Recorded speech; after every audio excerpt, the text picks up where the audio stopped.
Sí. Hola, Hola, ¿me escuchan? Sí, te escuchas. sí te escuchamos. Ah, ok. Bueno, vamos a comenzar la clase. El día de hoy vamos a ver el abordaje del paciente con adenopatías. Es un tema que si bien es sencillo, es importante que sepamos cuáles son los principales diagnósticos en los que tenemos que sospechar y dependiendo de las adenopatías en dónde las tenemos que buscar. Entonces, bueno, como introducción, los ganglios linfáticos van a ser una estructura ovalada, reniforme, que van a estar encapsuladas y van a formar parte del sistema linfático. Se van a encontrar en forma abundante en axilas, ingles, cuello y abdomen, principalmente en cuello y en torno a los vasos sanguíneos. Generalmente van a ser menores a 1 centímetro y su función principal va a ser la interacción entre antígenos y linfocitos. Y es el lugar principal donde los linfocitos proliferan para una respuesta inmunitaria. Eh, en la mayoría de los pacientes, la linfadenopatía va a ser benigna y va a ser autolimitada. Y dentro de las principales etiologías se encuentra malignidad, infección, enfermedades autoinmunes y reacciones a medicamentos. Y bueno, una linfadenopatía va a hacer referencia a un nódulo que son anormales en su tamaño o consistencia. Generalmente van a ser nódulos mayor a 1 centímetro y en regiones inguinales pueden ser hasta mayores de 2 centímetros para considerarlos como patológicos. Y bueno, entre la anatomía, los ganglios linfáticos normales miden menos de 1 centímetro y tienden a ser más grandes en las etapas tempranas de la vida. Eh, Aquí en este esquema podemos ver cuáles son los principales grupos de ganglios linfáticos, tomando en cuenta que en el cuerpo podemos tener hasta 600, predominantemente en cuello. Entre los principales que podemos encontrar va a ser el supraclavicular, que va a tener su drenaje del lado derecho del mediastino de los pulmones. Esto va a ser muy importante, más adelante les voy a decir por qué. Y del lado izquierdo en el abdomen, delto pectoral que se va a encargar del drenaje de los brazos, axilar que se va a encargar del drenaje de pecho, brazos y tórax, y epitroclear que se va a encargar de la cara media del brazo y por debajo del codo. Los inguinales, que su drenaje principal va a ser en las extremidades inferiores, genitales y la pared abdominal por debajo del ombligo. Y el popliteo que se va a encargar del drenaje de los miembros inferiores. En cuello podemos llegar a tener hasta 50 grupos de ganglios. Los más importantes que podemos mencionar son los que van a estar los cervicales anteriores y posteriores. Estos nos pueden hablar sobre infecciones o sobre procesos malignos, que más adelante vamos a ver cada uno de estos. Y bueno, en cuanto a la etiología, la linfadenopatía puede estar causada por una amplia variedad de enfermedades o medicamentos y la localización nos va a ayudar a aportar pistas para identificar etiologías específicas. Existen varias clasificaciones, sin embargo, lo que me pareció más sencillo es que las dividamos en localizadas o generalizadas. Las localizadas, dependiendo su sitio anatómico, nos pueden hablar sobre infecciones o malignidad o algún proceso inflamatorio. Las generalizadas generalmente nos habla de un problema sistémico, dentro de los que se encuentran las infecciones, malignidad, enfermedades autoinmunes, reacciones a medicamentos y enfermedades de depósito. Y bueno, este es un estudio que se realizó en Turquía en 1401 pacientes, donde se buscó encontrar cuál era la principal causa la principal etiología de linfadenopatías periféricas en los pacientes. Se encontró que, bueno, principalmente en países de desarrollo se comenta que una de las principales causas es tuberculosis, sobre todo tuberculosis extrapulmonar, pero es importante destacar que la principal causa van a ser las infecciosas. En segundo lugar, vamos a tener a la malignidad, siendo en el primer lugar el linfoma y en segundo lugar las metástasis.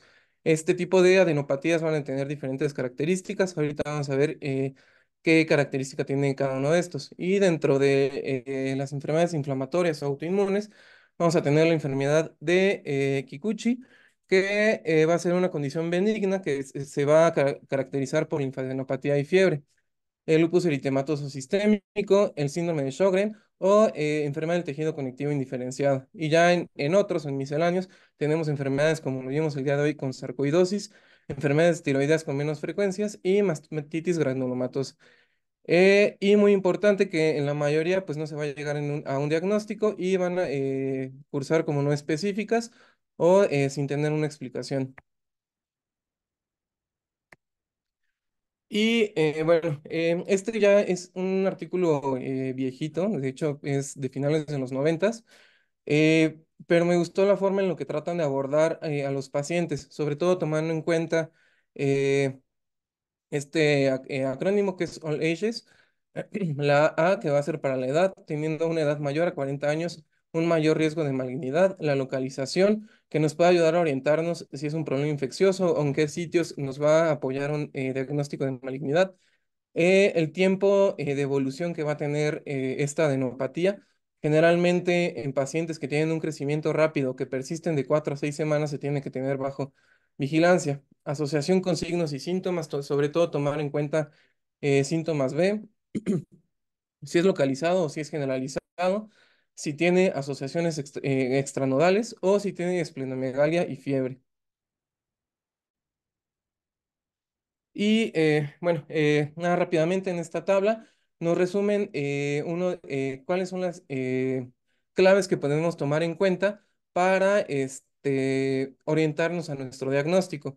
Por ejemplo, si tenemos un paciente que al interrogatorio nos refiere que tiene fiebre, sudoración nocturna, que ha tenido pérdida de peso y que tiene presencia de nódulos, ya sea supraclaviculares, popliteos en la región ilíaca, tenemos que pensar en que se trata de una neoplasia hematológica, sobre todo leucemia o un linfoma o algún tumor sólido. Dentro de nuestro abordaje inicial, tenemos que contar con un examen de sangre completo y siempre el gold estándar para las adenopatías van a ser las biopsias. Sin embargo, ahorita les voy a mencionar cuáles son los criterios que se tienen que utilizar para biopsiar un paciente.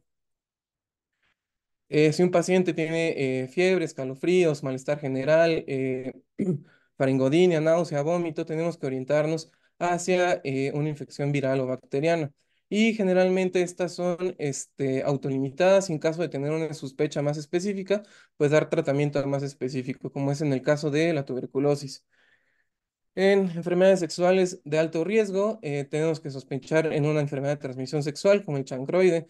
VIH, generalmente en VIH van a presentar adenopatías generalizadas dentro de las primeras 6 semanas posterior al contacto con el virus y en momentos de exacerbación pueden tener también presencia de adenopatías, linfogranuloma venéreo y sífilis. También tenemos que tomar en cuenta los antecedentes exposicionales, sobre todo ya sea con animales o con alimentos que estén contaminados, como en el caso de los gatos, que la infección por Bartonella, que es la enfermedad por el rasguño de gato, o la toxoplasmosis. En otros casos, como carne que no está bien cocinada, antrax, brucelosis y toxoplasmosis.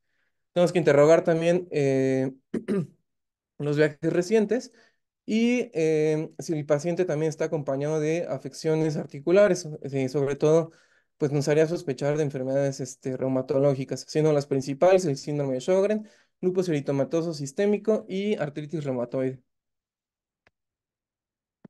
Y bueno, dentro de nuestras sospechas existen varias mnemotecnias, yo encontré dos. La más utilizada es esta, es Miami. La M nos va a hacer mención por malignidad, entre lo que se va a encontrar el sarcoma de Kaposi, las leucemias, linfomas, metástasis y neoplasias de la piel. Infecciones, como ya les había mencionado, ya sea bacterianas, granulomatosas o virales y en algunos casos fúngicas. Enfermedades autoinmunes como la dermatomiositis, artritis reumatoide, el síndrome de Sjögren, enfermedad de Still y el lupus eritematoso sistémico. Y ya en misceláneos o en otros, la enfermedad de Kawasaki, el Kikuchi o la enfermedad de Kimura, que bueno, estas ya son más extrañas. Y por causas iatrogénicas, los medicamentos o enfermedad del suero. En medicamentos, el principal que se ha visto que tiene mayor frecuencia es el uso de fenitoína. Sin embargo, hay numerosos medicamentos que nos pueden propiciar la presencia de adenopatías. Esta es la otra mnemotecnia, que es Chicago, que es menos utilizada, pero pues igual nos abre un panorama para poder encontrar diferentes etiologías que nos estén causando esta adenopatía. Y bueno, estos son los principales medicamentos que se ha visto que llegan a causar adenopatías. Siempre se tiene que preguntar qué medicamentos son los que está tomando el paciente, pero el principal que tenemos que tener sospecha es en pacientes que estén tomando fenitoína. Y bueno, recientemente, sobre todo con el surgimiento de las vacunas para COVID, se vio que los pacientes que recibían las vacunas de COVID, sobre todo Pfizer y Moderna, llegaban a presentar conglomerados de adenopatías axilares. Incluso ya en la Asociación Americana de Radiología existe una escala para estudiar este tipo de adenopatías post vacuna, sobre todo con Pfizer, y hicieron una escala. No se las puse porque me pareció que ya era como muy específico, una escala que es el sistema de Bedi que se utiliza para clasificar a las adenopatías posteriores a la vacunación, que nos van a permitir medir el grosor de esas, ay, ¿cómo se llaman? De esas adenopatías, y que van a ir desde el 1 milímetro hasta los 3 milímetros, teniendo 3 milímetros un mayor riesgo de transformación a malignidad. Y bueno, dentro de los factores de riesgo, este es también ya un artículo viejito que es de la Clínica de Mayo, pero fue el primero que encontré en el que se buscaba una asociación entre las adenopatías y los carcinomas y cuáles eran los principales factores de riesgo. Aquí podemos ver que la edad fue el principal factor de riesgo en el que los pacientes llegaron a presentar un carcinoma, sobre todo en pacientes mayores a 31 años. Actualmente se considera que en pacientes mayores a 40 años tienen hasta 4 veces más riesgo de un paciente normal, de un paciente de menor edad, de que una adenopatía sea maligna. Y sobre todo por la localización. Los que se encuentran periféricos. Y bueno, ahorita vamos a ver un poquito más de las localizaciones. Y bueno, para su estudio, como les había comentado, se van a dividir en localizados y generalizados. Dentro de los localizados vamos a tener varias regiones. En cabeza y cuello se va a clasificar como submentoniano, submandibular, cervical anterior y posterior, preauricular y supraclavicular. La infección va a ser la causa más común en esta región anatómica y sobre todo en niños, en pacientes, en niños que tengan adenopatías que crecen rápidamente y que se vuelven fluctuantes, se debe sospechar en infección por estafilococo o estreptococo. Y en pacientes que tienen adenopatías persistentes, que son aquellas que van a durar más de 4 semanas o que incluso después de las 12 semanas no tienen ningún cambio, se tiene que sospechar en otras enfermedades como infección por micobacterias, enfermedad por arañazo de gato, linfadenitis de Kikuchi, sarcoidosis o enfermedad de Kawasaki. Que Kawasaki pues, va a ser la principal causa de vasculitis en niños. Y bueno, lo que les había mencionado, ante la sospecha de malignidad en esta región, los que tenemos que tomar principalmente en cuenta son las adenopatías supraclaviculares. Las derechas nos van a hablar de un alto riesgo de malignidad en mediastino, pulmones y esófago, porque como habíamos visto en la anatomía, estas adenopatías va a ser el sitio de drenaje en las adenopatías supraclaviculares derechas. Las adenopatías supraclaviculares izquierdas nos van a hablar más sobre un alto riesgo de malignidad abdominal. Dentro de los principales va a ser el tracto gastrointestinal y el genitourinario.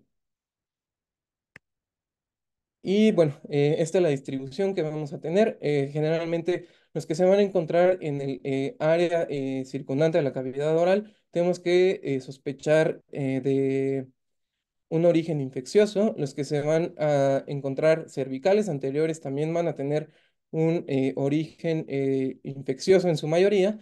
Y los que se van a encontrar sobre todo posteriores y preauriculares, tenemos que descartar que no se trate de una neoplasia o de un cáncer de piel. Los supraclaviculares, lo que ya les había mencionado, en lo que nos va a ayudar el derecho con ay, con afecciones en mediastino y pulmones, y el izquierdo con afección en abdomen y aparato gastrointestinal y genitourinario. Otra región que podemos encontrar va a ser la axilar. En la axilar siempre tenemos que buscar que haya alguna lesión en la extremidad, porque la principal causa van a ser causas infecciosas. Dentro de las causas infecciosas que se han visto es la enfermedad por arañazo de gato, la tularemia o la esferotricosis.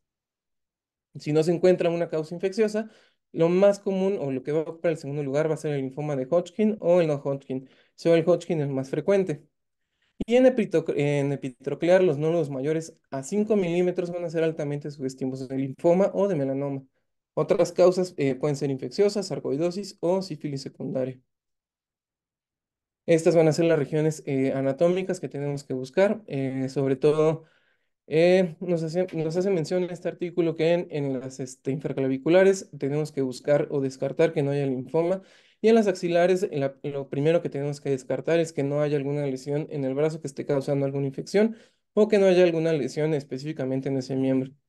Los epitrocleares, tener cuidado porque pueden ser sugerentes de linfoma. La otra región a estudiar localizada van a ser la inguinal. Los ganglios pueden ser hasta de 2 centímetros y estos pueden ser normales en personas que caminan descalzas, sobre todo en regiones tropicales.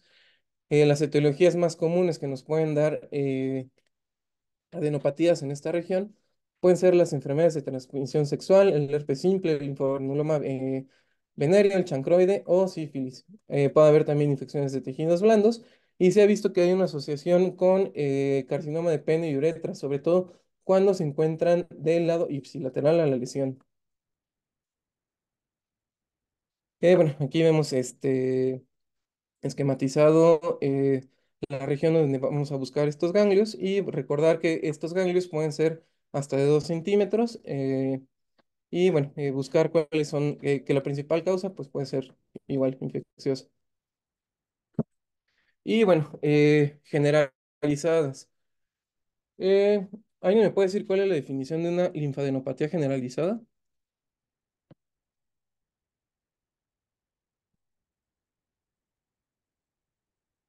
¿No? Bueno, una linfadenopatía generalizada van a ser aquel paciente que tenga adenopatías en dos o más sitios que no sean contiguos. Para su estudio vamos a tener múltiples causas, generalmente van a ser enfermedades infecciosas. Sobre todo vamos a encontrar la infección por VIH, que como les había comentado, de las primeras 4 a 6 semanas de contacto con el virus podemos presentar una adenopatía generalizada y en caso de exacerbaciones o deterioro del paciente se pueden presentar nuevamente adenopatías. Infección por micobacterias, también sobre todo tuberculosis, la mononucleosis infecciosa que va a estar asociada a fiebre, faringitis y va a tener un involucro simétrico. Va a afectar principalmente la cadena cervical posterior y la línea axilar e inguinal. El lupus eritematoso sistémico, que de acuerdo a diferentes estudios se ha visto que va a afectar aproximadamente al 50% de los pacientes, sobre todo en el inicio agudo de esta enfermedad, y característicamente van a ser blandos, no dolorosos, y se presentan principalmente en región cervical, axilar e inguinal. Reacciones a medicamentos, como los que ya les había comentado. Sarcoidosis, como vimos hoy en la clase, que se va a presentar hasta en el 40% de los pacientes. Recordemos que la sarcoidosis va a afectar principalmente a mediastino y pulmones y se puede presentar adenopatías hasta en el 40% de los pacientes. Van a ir acompañados de síntomas respiratorios, fatiga, malestar general, fiebre y pérdida de peso. El linfoma, que va a ser no doloroso y que va a ser firme. Y el linfoma Hodgkin se va a presentar principalmente como una adenopatía cervical o supraclavicular.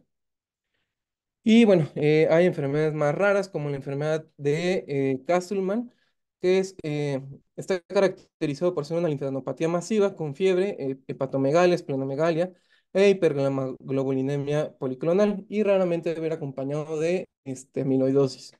Enfermedad de Kikuchi, que también va a ser una enfermedad rara, que es una condición benigna, que está caracterizado por linfadenopatía y fiebre. Enfermedad de Kawasaki, que va a ser la principal causa de vasculitis en niños.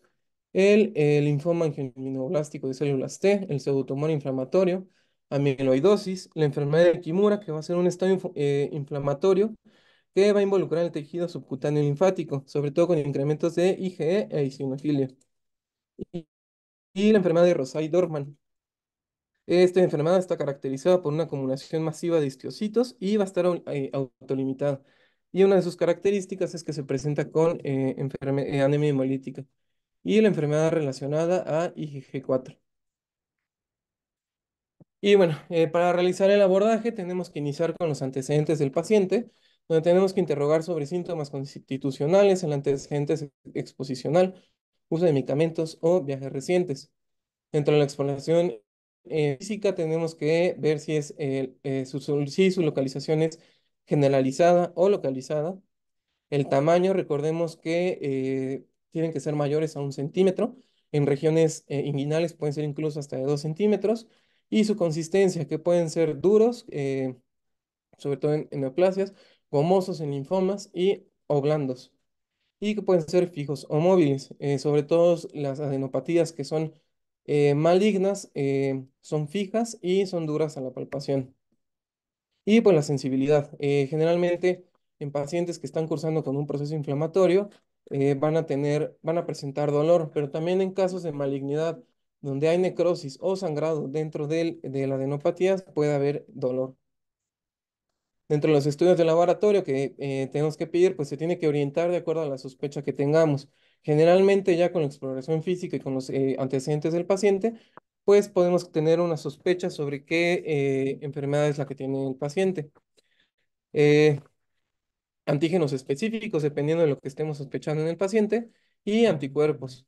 Estudios de imagen, que bueno, aquí de acuerdo a los diversos estudios, anteriormente en pacientes menores eh, a- anteriormente se utilizaba el ultrasonido como gold estándar.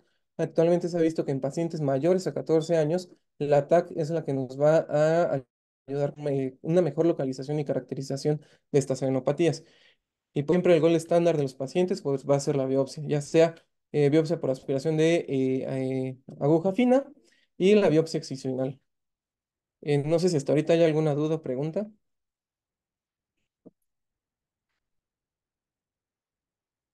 Bueno, Creo que no, Osquis. y bueno, este es un algoritmo que encontré que nos va a ayudar a guiar cómo va a ser nuestro estudio del paciente que se presente con adenopatías periféricas, donde vamos a interrogar los síntomas, los antecedentes de exposición, alimentos, viajes recientes, medicamentos, actividad sexual y antecedentes de malignidad. Dentro de del examen físico tenemos que tomar en cuenta la localización, el tamaño, la consistencia, la sensibilidad y si es móvil o fijo. Con esto nos puede ayudar a tener un diagnóstico, por ejemplo, en pacientes que tengan procesos infecciosos, ya sea de la piel, faringitis o infecciones del sistema respiratorio superior, pues va a ser una enfermedad que se va a autolimitar en cuanto a la enfermedad de espacio. Si ya tenemos una sospecha a otras enfermedades como la mononucleosis, la tuberculosis, enfermedades autoinmunes o cat scratch disease, pues tenemos que hacer exámenes específicos, sobre todo pues anticuerpos, pruebas específicas para enfermedades infecciosas y pues dar el tratamiento apropiado. Si aún así no llegamos a un tratamiento específico, nos vamos a ir al brazo que nos va a decir que tenemos una adenopatía no explicada o que nos está haciendo sospechar una malignidad. Si la vamos a encontrar localizada, sobre todo cervical posterior, pues tenemos que hacer biopsia, que va a ser lo que nos va a ayudar a llegar al diagnóstico. Si a pesar de todo esto no llegamos a un diagnóstico, el paciente que se tiene que seguir por 3 a 4 semanas y hacer seguimientos. Si a pesar de la biopsia, pues no llegamos a un diagnóstico y el tamaño de la neuropatía persiste incluso hasta después de 12 semanas y no hay cambios en la misma, pues incluso pues, se puede dejar de seguir y solo que pues, el paciente tenga molestias, se vuelve a retomar el seguimiento.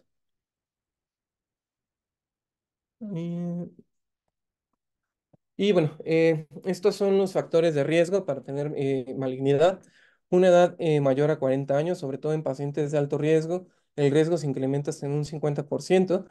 La duración de una linfadenopatía mayor a 4 a 6 semanas. que tenga linfadenopatía generalizada, que tenga una persistencia de 12 semanas sin regreso a la normalidad, que su localización sea supraclavicular y que tenga síntomas sistémicos, sobre todo pues si se tiene sospecha de algún proceso infeccioso o de alguna malignidad con síntomas B. Bueno, aquí en este cuadrito podemos ver cuáles van a ser las banderas rojas que vamos a encontrar dentro de las linfadenopatías que nos ayudan a orientarnos para que se trate de un proceso maligno. En el examen físico vamos a encontrar que los nódulos van a estar firmes, que van a tener un crecimiento rápido, que van a estar fijos, es decir, que no se van a poder mover y que su tamaño va a ser mayor a 1 centímetro. Para región inguinal, como ya les había mencionado, pueden ser mayor a 2 centímetros y característicamente no van a tener dolor, únicamente cuando haya necrosis o haya algún sangrado dentro del nódulo. Su localización puede ser supraclavicular o axilar, sobre todo en mujeres con sospecha de cáncer de mama. Y ahorita les voy a poner una tablita con las especificaciones del ultrasonido, pero generalmente van a tener una hipoecogenicidad, van a tener áreas avasculares, van a tener desplazamiento de los vasos, es decir, va a haber un cambio en su vasculatura y se va a volver periférica y va a ir acompañado de síntomas B. Fiebre de bajo grado, pérdida de peso y prurito generalizado. El prurito generalizado es muy característico en los linfomas. Y bueno, cuando sospechamos en infección, pues tenemos que buscar e interrogar desde la historia clínica algún antecedente de riesgo que nos dirija hacia infección. Estas van a ser de inicio agudo, que tenga antecedente de uso de drogas IV intravenosas, actividad sexual de riesgo, que tenga animales como gatos o viajes recientes a áreas tropicales. Y es muy característico que cuando se trata de una infección va a estar proximal a la herida o a la lesión. Y bueno, en esta tablita podemos ver cuáles son los rendimientos de cada una de las muestras, sobre todo la biopsia de por aguja fina, en caso de que tú estés sospechando Hodgkin o limfoma Hodgkin o no Hodgkin va a tener un bajo rendimiento. Una toma con una muestra, bueno, con aguja gruesa, eh, nos va, es controvertido su uso y, sin embargo, cuando estemos sospechando en neoplasias hematológicas, el gold standard, lo que nos va a permitir tener una mejor eh, histología del ganglio va a ser la biopsia excisional. Y bueno, en cuanto a las características ultrasonográficas, eh, cuando nos hagan un reporte de ultrasonido donde estas van a ser las características si se sospechen en maligno o en benigno. Los benignos van a ser ovoideos, van a tener diferentes bordes. Su radio, que va a ser su eje, va a ser un cociente entre el eje corto y el eje largo, va a ser mayor a 2. Van a ser isoecoicos y van a tener un índice de pulsatividad menor a 1,5 y un índice de resistencia menor a 0,8 y van a tener un flujo sanguíneo, bueno, su flujo va a ser hilar, o sea, va a ser normal. Dentro de los que van a ser malignos, van a ser redondos, van a tener ángulos agudos. Su cociente longitudinal va a ser bajo, van a ser principalmente hipoecoicos y van a tener un alto índice de pulsatilidad y van a tener una distribución sanguínea que va a ser periférica principalmente.